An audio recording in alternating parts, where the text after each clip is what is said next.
ဘောလုံးအားကစားကိုအင်္ဂလန်ပါဝင်ကမ္ဘာနိုင်ငံအများစုကဖုတ်ဘောလို့ခေါ်ကြပေမဲ့အမေရိကန်တွေကတော့ဆော့ကာလို့ပဲသုံးကြပါတယ်။ဒါနဲ့ပတ်သက်ပြီးတော့လည်းဘောလုံး group တွေ comment တွေမှာမကြာခဏအငင်းပွားတာကိုတွေ့ဖို့ကြမှာပါ။ဒါပေမဲ့လူသိနေတဲ့အချက်တစ်ခုကတော့ဒီဆော့ကာဆိုတဲ့စကားလုံးကိုမွေးထုတ်ခဲ့တာတမိုင်းမှာစပြီးတော့သုံးခဲ့တာကအမေရိကန်တွေမဟုတ်ဘဲနဲ့အင်္ဂလိပ်လူမျိုးတွေကိုယ်တိုင်ဖြစ်နေတာပါ။ဒီနေ့ဗီဒီယိုမှာတော့ဒီအကြောင်းကိုပြောပြသွားပါမယ်။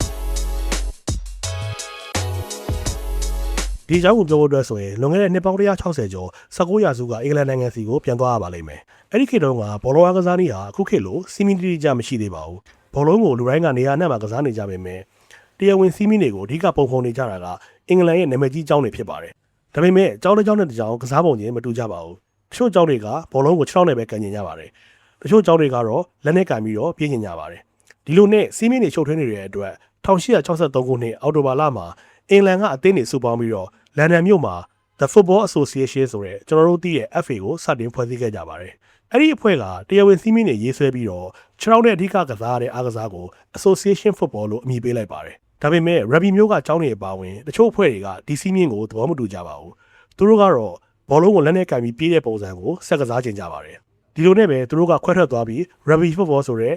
တိကျအားကစားတစ်ခုဖြစ်လာပါတယ်။ဆိုလိုတာကတော့အဲ့ဒီခေတ်မှာအင်္ဂလန်မှာ football ဆိုတဲ့အားကစားကတမျိုးတည်းမဟုတ်တော့ဘဲနဲ့ association football နဲ့ rugby football ဆိုပြီးတော့ football နှမျိုးရှိနေကြတာပါဒီနေရာမှာအရေးကြီးတဲ့အချက်တစ်ခုရှိပါတယ်အဲ့ဒီခေတ်ကအင်္ဂလန်နိုင်ငံရဲ့ Oxford တက္ကသိုလ်လိုထိပ်သီးကျောင်းတွေမှာကျောင်းသားတွေကြားထဲမှာဗန်းစကားပြောပုံတစ်ခုခေတ်စားနေတာပါသူတို့ကစကားလုံးတွေကိုအတော်ချုပ်ပြီးတော့အနောက်မှာ ER ထည့်ခေါ်တတ်ကြပါတယ်ဥပမာပြောရရင် rugby football ကို rugger လို့ခေါ်ကြပါတယ်ဒီလိုပဲ association football ကိုလည်း association ဆိုတဲ့စကားလုံးကနေပြီးတော့sock ဒါမှမဟုတ် sock ဆိုတဲ့အပိုင်းကိုယူပြီးတော့နောက်က ER နဲ့ပေါင်းလိုက်တဲ့အခါ soccer ဆိုတဲ့စကားလုံးဖြစ်လာတာပါဒီတော့ဒီစကားလုံးကိုအမေရိကန်တွေပြင်ခဲ့တာမဟုတ်ပါဘူးအင်္ဂလန်တက္ကသိုလ်ကျောင်းသားတွေသုံးနှုန်းခဲ့တဲ့စကားလုံးဖြစ်ပါတယ်ပြောရရင်တော့ football ရော soccer ရောဆိုတဲ့စကားလုံးတစ်ခုလုံးကအင်္ဂလန်မှာပဲမွေးဖွားခဲ့တာပါနောက်ပိုင်းမှာတော့ဒီအားကစားဟာအတ္တလန္တိတ်သမုဒ္ဒရာကိုဖျက်ပြီးအမေရိကတိုက်စီရောက်သွားပါတယ်ဒါပေမဲ့အမေရိကကိုရောက်တဲ့အချိန်မှာအမေရိကန်တွေမှာ rugby ပုံစံကနေစင်ကဲပြောင်းလဲလာတဲ့သူတို့ရဲ့ကိုယ်ပိုင်အားကစားတစ်ခုရှိနေပြီးသားပါအဲ့ဒါကို American Football လို့ခေါ်ပြီးသားဖြစ်နေပါတယ်ဒီတော့အင်္ဂလန်ကလာတဲ့ Association Football ကို Football လို့ထပ်ခေါ်လိုက်ရင်လူတွေကရှုပ်ကုန်ပါလိမ့်မယ်ဒါကြောင့်အင်္ဂလိပ်တွေကိုယ်တိုင်သုံးခဲ့တဲ့ Soccer ဆိုတဲ့နာမည်ကို American တွေကယူသုံးလိုက်ကြတာဖြစ်ပါတယ်ဒီနေရာမှာမေးစရာရှိတာကဒါဆိုရင်ဘာလို့အင်္ဂလန်ကအခုချိန်မှာ Football လို့ပဲခေါ်နေကြရလဲဆိုတဲ့မေးခွန်းပါတကယ်တော့အင်္ဂလန်မှာ Soccer ဆိုတဲ့စကားလုံးကိုအချိန်တော်တော်ကြာတဲ့အထိသုံးခဲ့ကြတာပါ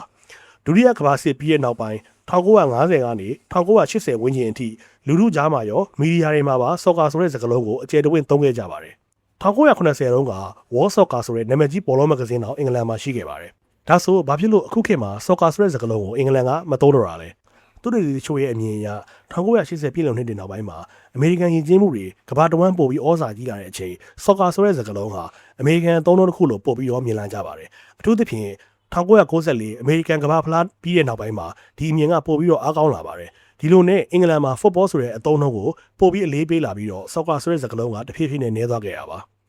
တကယ်တော့ soccer လို့သုံးတာအမေရိကန်နိုင်ငံနဲ့မဟုတ်ပါဘူးကနေဒါဩစတြေးလျနယူးဇီလန်တောင်အာဖရိကနဲ့အိုင်ယာလန်နိုင်ငံတွေမှာလည်း soccer လို့သုံးကြပါတယ်အကြောင်းရင်းကတော့အဲ့ဒီနိုင်ငံတွေမှာလည်းသူတို့ရဲ့ကိုယ်ပိုင် football အားကစားတွေရှိနေပြီးသားမို့လို့ပါဥပမာပြောရရင် Australian Rules Football Gaelic Football Canadian Football စတဲ့အားကစားနည်းတွေကြောင့် Association Football ကိုတိကျခွဲခေါ်ဖို့ Soccer ဆိုတဲ့စကားလုံးကိုဆက်သုံးနေကြတာဖြစ်ပါတယ်ဒီနေ့ဗီဒီယိုလေးကတော့ဒီလောက်ပါပဲဒီနေ့ဗီဒီယိုလေးကိုကြိုက်နေတဲ့ရင်ကျွန်တော်ရဲ့ channel ကို like and subscribe လုပ်ဖို့ဖိတ်ခေါ်ရပါတယ်ကျွန်တော်ကတော့ Adrian ပါနောက်ဗီဒီယိုတွေမှာလည်းပိုပြီးစိတ်ဝင်စားစရာကောင်းတဲ့အကြောင်းအရာတွေနဲ့ပြန်ဆုံကြပါမယ်